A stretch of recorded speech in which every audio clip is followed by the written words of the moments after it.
Bonjour tout le monde, donc on se retrouve aujourd'hui pour un autre de mes tarots préférés, le Nicoletta Ketchouli Tarot. Ne vous fiez pas à son image de petite fille sage.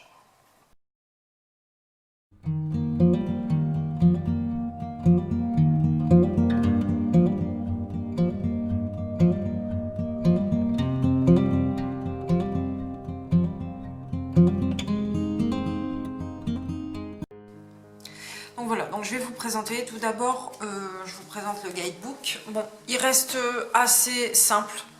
Vous avez la carte de 3 lignes sur l'explication de la carte, c'est tout. Et vous avez un tirage proposé à la fin en 2 cartes, qu'elle appelle doux amer. Personnellement, moi je ne l'ai jamais fait. Voilà. Je sais qu'il existe aussi un oracle de la même hauteur. J'avoue que ça m'intéresserait de l'avoir pour compléter, et puis parce que franchement les illustrations elles sont superbes. Et comme je vous disais, faut pas vous fier aux images, notamment à cette image là, mais vous allez voir après, de petites filles sages, de tarot tout doux, non, c'est pas le cas. Alors certaines cartes ça va, d'autres un peu moins, mais bon on va commencer. Donc le fou. Alors ça paraît très enfantin comme ça, mais ça l'est pas. Le battleur. Donc je vous ai encore oublié de montrer le dos des cartes. Donc les cartes sont toutes lisses, toutes brillantes. La papesse. Jusque là vous allez me dire ça va. L'impératrice.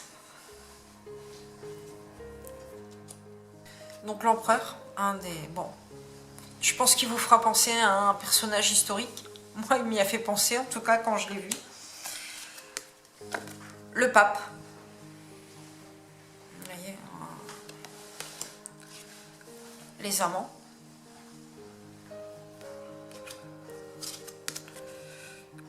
Le char. La justice. L'ermite.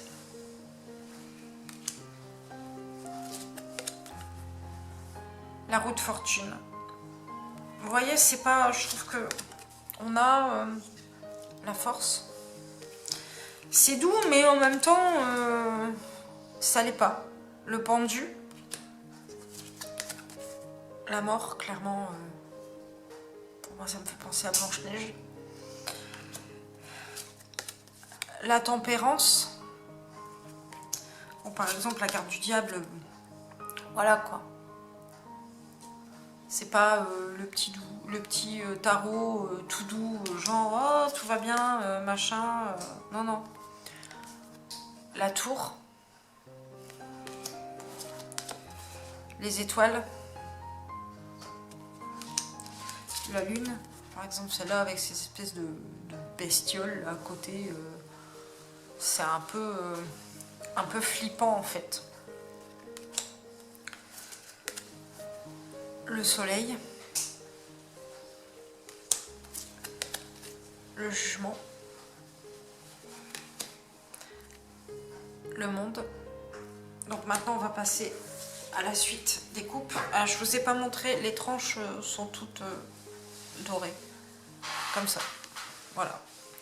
Donc maintenant on va passer aux coupes. Donc l'as de coupe. Avec cette espèce de bébé.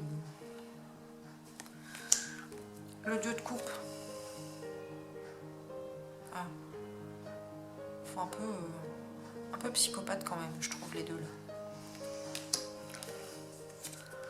3 de coupe. 4 de coupe. 5 de coupe. 6 de coupe. 7 de coupe avec Alice et ses lapins. 8 de coupe. C'est vrai qu'il a l'air très doux quand on le voit comme ça. 9 de coupe. Le 10 de coupe. Le valet de coupe comme elle, quoi. Bon, c'est une enfant, elle soulève sa robe. Bon. Chevalier de coupe. Reine de coupe.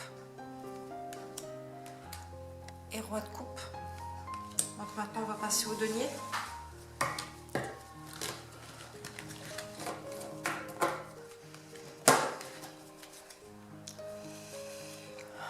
L'as de denier.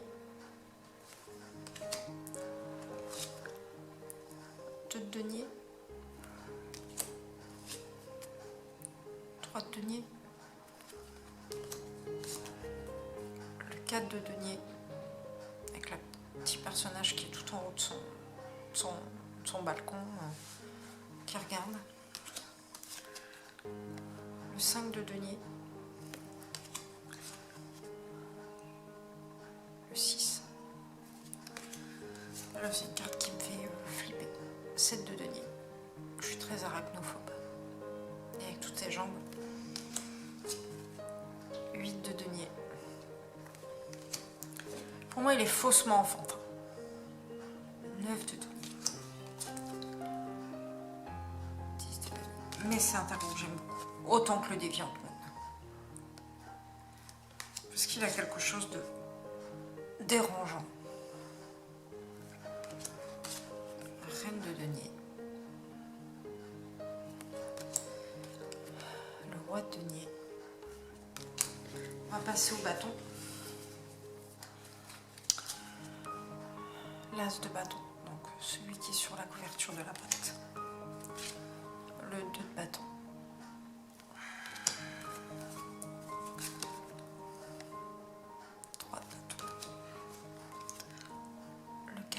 Elles font pas toutes hyper dérangeantes, genre, mais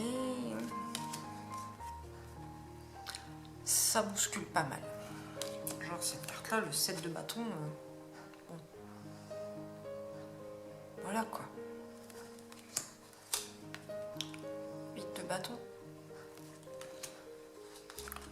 Ça, le 9 de bâton, là, ce gros lézard qui est sur le mur là, qui est de la même couleur que la tapisserie et qu'elle voit pas venir. 10 de bâton.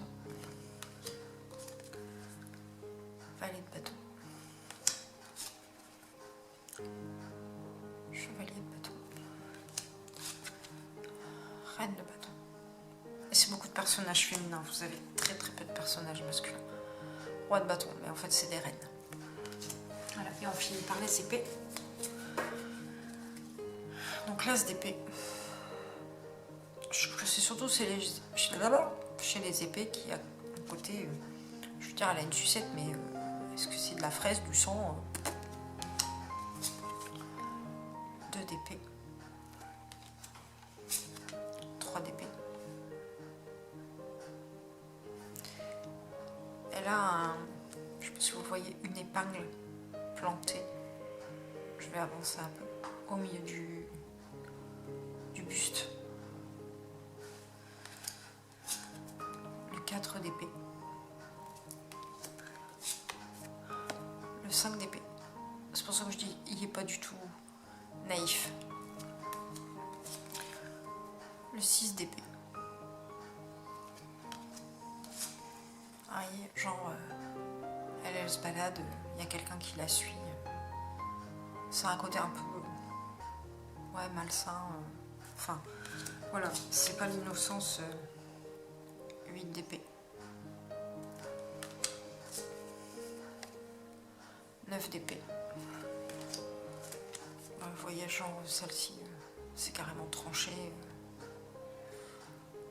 Pour le 10 d'épée. Le valet d'épée. Le chevalier d'épée. Pareil, la reine d'épée, elle est un petit peu glauque, quoi.